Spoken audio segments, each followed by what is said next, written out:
సంజ లే 2 ఇడ్లీ తినేసి టాబ్లెట్ వేసి తగ్గిపోద్ది. వద్దు రాజు, ఓపిక లేదు. అబ్బా ఇడ్లీ తింటేనే కదా ఓపిక వస్తుంది. సరే పైకిలే, నేను తినిపిస్తాను లే. వద్దు రాజు, హాస్పిటల్కి వెళ్దామా? అబ్బా హాస్పిటల్కి వెళ్ళన్నా ఓపిక కావాలి కదా, తిను. అమ్మగారు ఏమైంది? ఇటు సవల్లాగా పడుకున్నారు.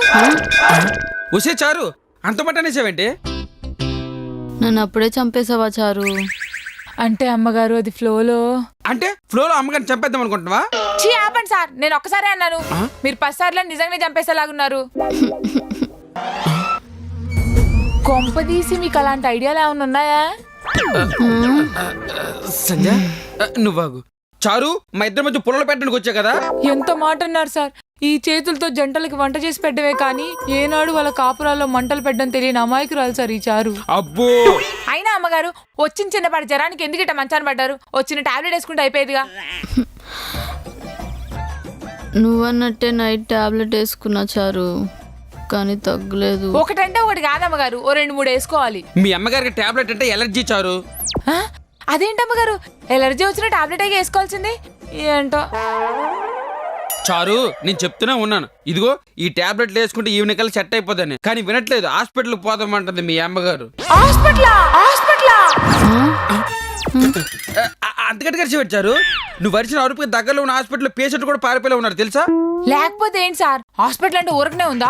మనం ప్రాణాలు కాపాడుకుందాం అని పోతాం, ఆ డాక్టర్ని కలిసేసరికి ప్రాణాలు ఉంటాయా పోతాయా అనేలాగా అవుతాం. ఏదేదో చెప్పి భయపడతావేంటి చారు? నేను చెప్పే మాటలకు భయమే పుడుతుంది. మీరు హాస్పిటల్కి పోతే వణుకు పుట్టింది. చారు లేని పని చెప్పి భయపెట్టకు చారు.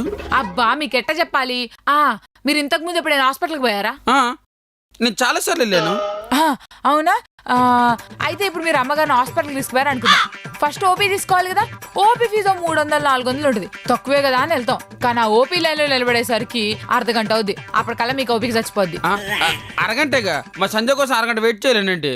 అవును సార్, లైన్లో నిలబడమే అంత పెద్ద కష్టం కాదు. కానీ ఓపీ తీసుకున్నాక డాక్టర్ని కలిసే ముందు వెయిటింగ్ ఉంటుంది చూడండి, అప్పుడు కనిపిస్తుంది సినిమా మీకు.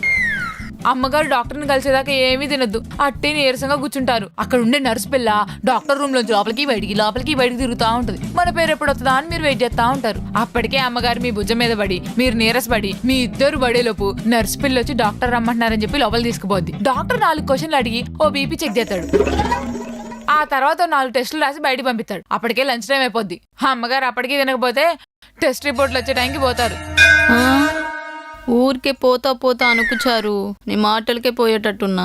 నేను అనకపోతే మాత్రం ఉంటారా? తినకపోతే ఎవరైనా పోతారు. రాజు చెప్పానుగా, ఇదిగో తిను. సరే తింటది కదా, నువ్వు చెప్పు.